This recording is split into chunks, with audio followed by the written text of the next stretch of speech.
Hello everyone, நாம் இன்றைக்கி பார்க்க போகிற டாபிக்ஸ் என்னென்னா what is isometric projection. Isometric ப்ரொஜெக்ஷன்னா என்ன? What is isometric view? Isometric வியூனா என்ன? How to draw isometric view for polygons. ஒரு குறிப்பிட்ட பாலிகன்ஸுக்கு ஐசோமெட்ரிக் வியூ எப்படி வரைகிறது? How to draw isometric view for polygonal pyramids. கொடுக்கப்பட்ட பாலிகனல் பிரமிட்ஸுக்கு ஐசோமெட்ரிக் வியூவை எப்படி வரைகிறது? One picture is worth 1,000 dinars.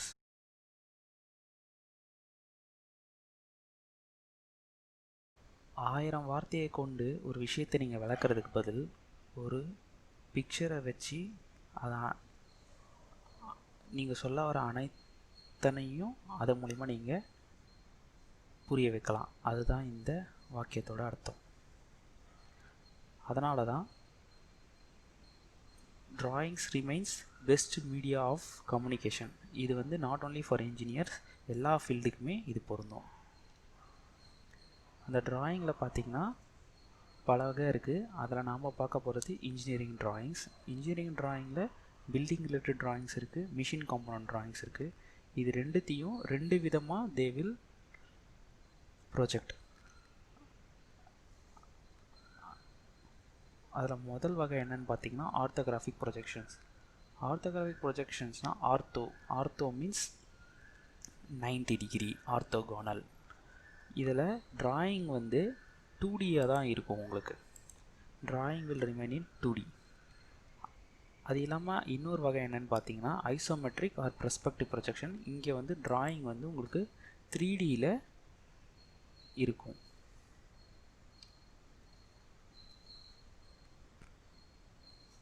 Orthographic ப்ரொஜெக்ஷன்ஸ்ன்றது இதுதான். ஆர்த்தோகிராஃபிக் ப்ரொஜெக்ஷன் டயக்ராம் மூலிமா உங்களுக்கு என்னென்ன விஷயம் கிடைக்குன்னு பார்த்தீங்கன்னா, ஒரு ப்ராடக்ட் இருக்குன்னா அந்த ப்ராடக்டோட ஒட்டுமொத்த அளவு என்ன அப்படின்றது தான் உங்களுக்கு கிடைக்கும். ஓவரால் டைமென்ஷன்ஸ் அது என்னென்னா அதோடைய லென்த் என்னென்னு பார்த்தீங்கன்னா 20 + 20 + 20, அதோட லென்த் வந்து 60. அதோட ஹைட் என்ன 20 + 20 + 20, அதோட ஹைட் வந்து 60. அதோட பிரெத் என்ன, பிரெத் பார்த்தீங்கன்னா 50. இந்த பக்கத்துலேயும் அது 50 தான், ஈவன் இங்கேயும் அது 50. ஸோ பிரெத் என்பது 50. ஸோ ஒரு ஆர்த்தோகிராஃபிக் ப்ரொஜெக்ஷன்ஸ்ன்றது என்ன கொடுக்குன்னா 2Dயில் அந்த டயக்ராமோட ஓவரால் பிக்சர் என்னன்றதை கொடுக்கும். இது யாருக்கு அதிகமாக யூஸ் ஆகும்னு பார்த்தீங்கன்னா, ஒரு காம்போனண்ட்டை மேனுஃபேக்சர் பண்ண போகிற ஒருத்தருக்கு இந்த டயக்ராம் ரொம்ப முக்கியமான விஷயம். இந்த டயக்ராமில் இருக்க ட்ராபேக் என்னன்னு பார்த்தீங்கன்னா, இதால் இந்த ஆப்ஜெக்ட் எப்படி இருக்கும், இந்த ஆப்ஜெக்ட் பார்க்கறதுக்கு எப்படி இருக்கும் அப்படின்ற இன்ஃபர்மேஷனை இதால் கன்வே பண்ண முடியாது. ஒரு பிளைன்லேருந்து நீங்கள் பார்க்கும்போது இந்த ஆப்ஜெக்ட் எப்படி இருக்குன்றதை குறிப்பிடுறது தான் ஆர்த்தோகிராஃபிக் ப்ரொஜெக்ஷன். ஒட்டுமொத்தமாக 3 டைமென்ஷனில் அந்த ஆப்ஜெக்ட் எப்படி இருக்கும் அப்படின்னு நீங்கள் தெரிஞ்சுக்கணுன்னா நீங்கள் ஐசோமெட்ரிக் ப்ரொஜெக்ஷனில் தான் யூஸ் பண்ணணும். ஐசோமெட்ரிக் ப்ரொஜெக்ஷனில் நீங்கள் அந்த டயக்ராமோட டைமென்ஷன்ஸை குறிப்பிட மாட்டீங்க. அதுக்கு பதிலாக அந்த டயக்ராம் எப்படி இருக்கும் 3 டைமென்ஷனில், இது வந்து உங்களுக்கு அந்த டயக்ராம் பற்றி ஒட்டுமொத்த அபிப்பிராயம் என்ன அப்படின்றத பற்றி கொடுக்கறது தான் ஐசோமெட்ரிக் வியூ.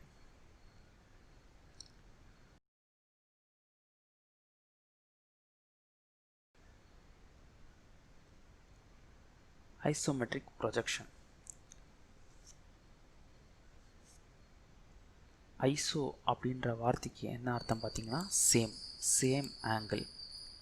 இது ஆர்த்தோகிராஃபிக் ப்ரொஜெக்ஷன்லேருந்து எப்படி டிஃப்ரென்ஷியேட் பண்ணுறோன்னா, ஆர்த்தோகிராஃபிக் ப்ரொஜெக்ஷனில் எட்ஜஸ் எல்லாமே வந்து 90 டிகிரிஸில் இருக்கும்.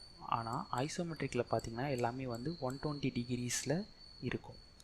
இதுக்கான காரணம் என்னன்றதை நம்ம பின்னாடி பார்ப்போம்.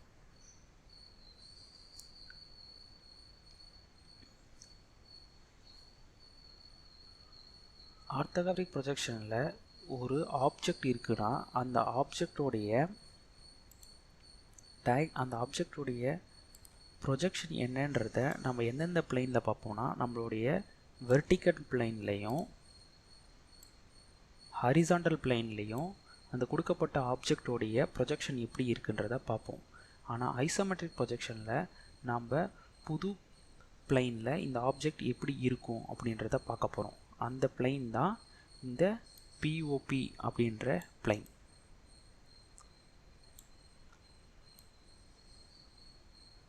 Projection plain.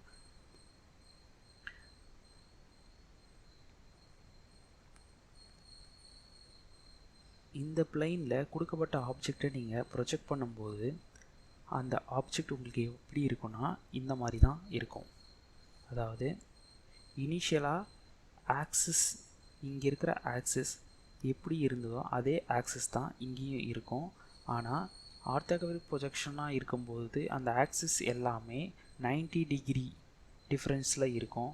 அதுவே நீங்கள் அதை ஐசோமெட்ரிக் ப்ரொஜெக்ஷனாக மாற்றும்போது அந்த ஆக்சிஸ்க்கு உள்ள ஆங்கிளை நீங்கள் எல்லாமே 120 டிகிரியாக மாறும். ஒரு ஆக்சிஸ்க்கும் இடைப்பட்ட கேப் வந்து உங்களுக்கு 120 டிகிரியாக மாறும்.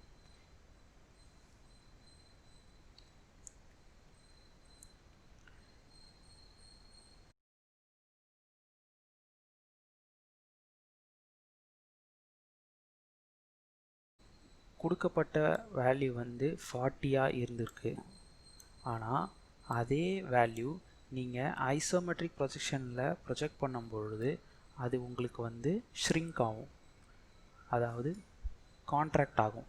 இந்த கான்ட்ராக்ட் ஆகிறத நம்ம how to find out how much it has contracted, we will go for mathematical calculation. இதுதான் கொடுக்கப்பட்ட ஸ்பியர். இந்த கியூப் ஆனது உங்களுக்கு ட்ரூ லென்த், அதோட ட்ரூ லென்த் பார்த்தீங்கன்னா 5 mm இருக்குன்னு வச்சுக்கோங்க. அந்த 5 mm ஆன கியூபு அதோட ஆங்கிள் பார்த்தீங்கன்னா பேஸோட 45 டிகிரியில் இருக்குது.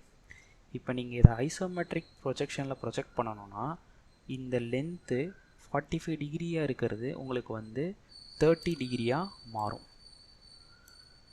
30 டிகிரியாக மாற்றணும்னா அப்போ என்ன ஆகுனா 5 சென்டிமீட்டர்னு இருக்கிறது உங்களுக்கு வந்து ஷார்டன் ஆகும். இந்த ஷார்டன் ஆன லென்த் எவ்வளோ அப்படின்னு கண்டுபிடிக்கிறதுக்கு தான் இந்த மேத்தமெட்டிக்கல் கால்குலேஷன். இதில் என்ன சொல்லியிருக்காங்கன்னா approximately it will be 82% of the true length.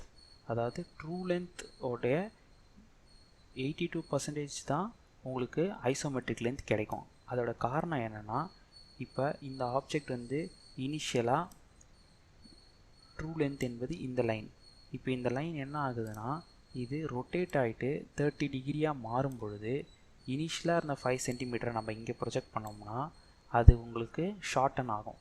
இந்த ஷார்ட்டனான லென்த்தை கண்டுபிடிக்கிறதுக்கு தான் இந்த formula isometric length equal to 0.82 times of true length.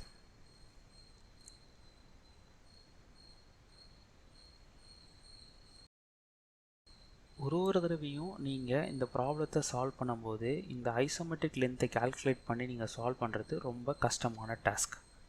It's a cumbersome task. அதனால் what they did was they kept all dimensions as same as it is. கொடுக்கப்பட்ட டைமென்ஷன்ஸை அதே டைமென்ஷன்ஸையாகவே use பண்ணி நம்ம வரையக்கூடிய இந்த வியூ பேர் ஐசோமெட்ரிக் வியூ. இதுதான் ஐசோமெட்ரிக் வியூக்கும் ஐசோமெட்ரிக் ப்ரொஜெக்ஷனுக்கும் உள்ள டிஃப்ரென்ஸ். ஐசோமெட்ரிக் ப்ரொஜெக்ஷனில் நீங்கள் ஷார்ட்டனான லென்த்தை யூஸ் பண்ணி டயக்ராம் வரைவீங்க. ஆனால் ஐசோமெட்ரிக் வியூவில் கொடுக்கப்பட்ட டைமென்ஷன் என்னவோ அதே டைமென்ஷனை பயன்படுத்தி நீங்கள் அந்த ஆப்ஜெக்டை வரைவீங்க. இதுதான் ஐசோமெட்ரிக் வியூக்கும் ஐசோமெட்ரிக் ப்ரொஜெக்ஷனுக்கும் உள்ள டிஃப்ரென்ஸ். இப்போ நம்ம பார்க்க போகிற எல்லா ப்ராப்ளமுமே ஐசோமெட்ரிக் வியூ பேஸ் பண்ண ப்ராப்ளம்ஸ்.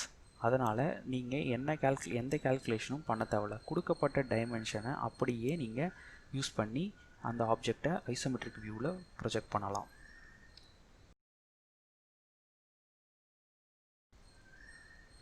ஐசோமெட்ரிக் வியூவில் ப்ரொஜெக்ட் பண்ணுறதுக்கு பேசிக்கான விஷயம் என்ன தேவைப்படும்னா அந்த ஆப்ஜெக்டோடைய 3 வியூஸ் தேவைப்படும்.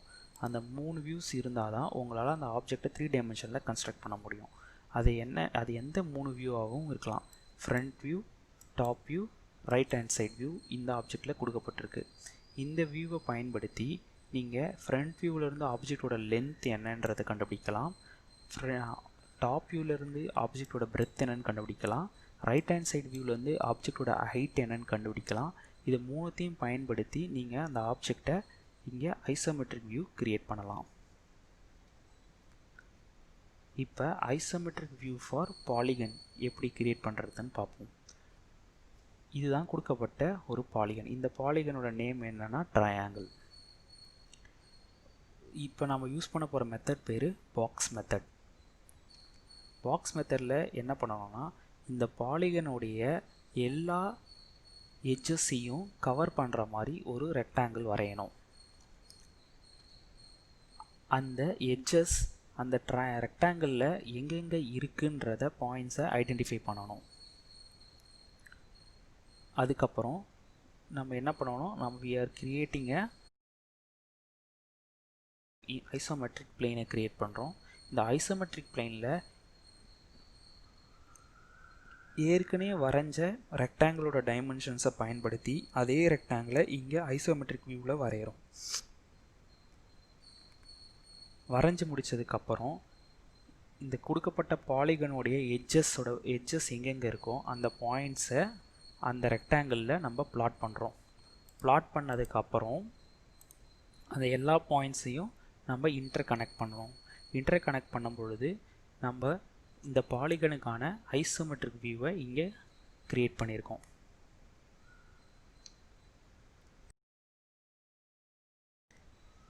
ஒரு இர்ரெகுலருக்கான பாலிகனுக்கு எப்படி கிரியேட் பண்ணுறதுன்னு பார்த்தா, அதே இதுக்கு முன்னாடி ரெகுலர் பாலிகனுக்கு பயன்படுத்தின அதே மெத்தடை தான் நம்ம இங்கே பயன்படுத்த போகிறோம். முதல்ல இந்த ஆப்ஜெக்டை சுற்றி ஒரு ரெக்டாங்கிள் கிரியேட் பண்ணணும். இதுதான் அந்த ரெக்டாங்கிள். அந்த ரெக்டாங்கிள் அந்த பாலிகனுடைய எல்லா எட்ஜஸையும் கவர் பண்ணுதான்னு செக் பண்ணணும். அப்படி பார்க்கும்போது ஐன்ற பாயிண்ட்டு அந்த ரெக்டாங்கிளில் கவர் ஆகலை.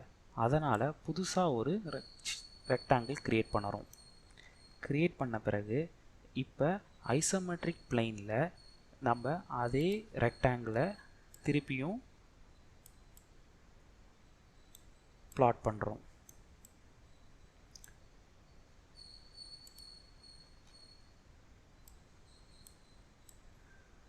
பிளாட் பண்ண அப்புறம் இப்போ இதில் நிறைய பாயிண்ட்ஸ் இருக்குது.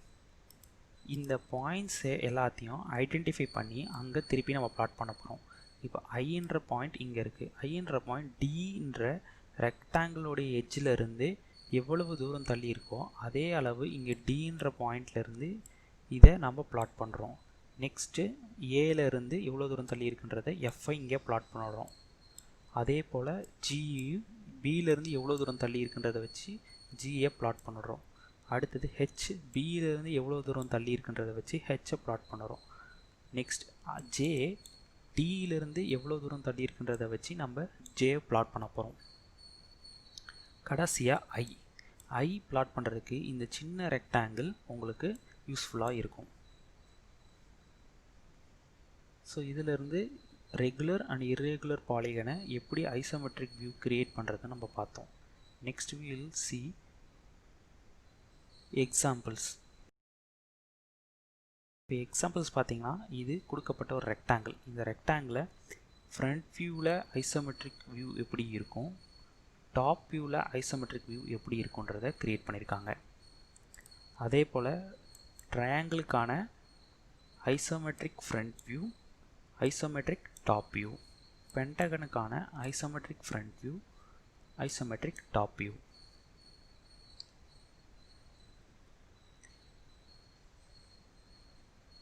இதுக்கு முன்னாடி பார்க்கப்பட்ட அனைத்து எல்லா யூனிட்ஸ்லேயும் நம்ம என்ன பண்ணியிருப்போம் ஏன்னா ஐசோமெட்ரிக் வியூ கொடுத்துறதுலேருந்து நாம் ஆர்த்தோகனல் வியூ கண்டுபிடிச்சிருப்போம். இப்போ என்ன பண்ண போகிறோன்னா ஆர்த்தோகனல் வியூ கொடுத்துருப்பாங்க, அதிலிருந்து we will gonna find what is the isometric view.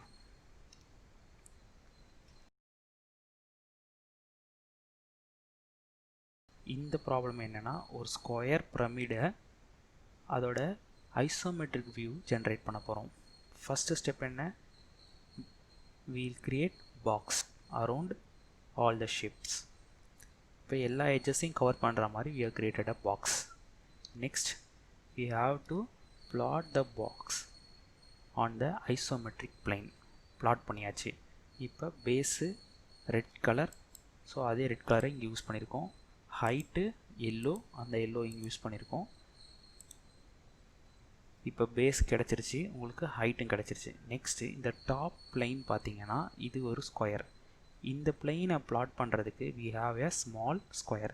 இந்த ஸ்மால் ஸ்கொயரை இங்கே எப்படி பிளாட் பண்ணுறது அப்படின்றதுக்கு பார்த்தீங்கன்னா we have to know what is the distance. இந்த டிஸ்டன்ஸ் என்னன்றது நமக்கு தெரிஞ்சாதான் நம்மளால் இங்கே அதை பிளாட் பண்ண முடியும். இப்போ நம்ம இங்கே மெஷர் பண்ண இந்த டிஸ்டன்ஸை இங்கே யூஸ் பண்ணி we'll create this small square. இந்த ஸ்மால் ஸ்கொயரை க்ரியேட் பண்ண பிறகு நம்ம இந்த எட்ஜஸ் எல்லாத்தையும் பேஸ் எட்ஜஸ் கூட கனெக்ட் பண்ண போகிறோம். கனெக்ட் பண்ணால் ஃபைனலாக we will get the isometric view of square pyramid.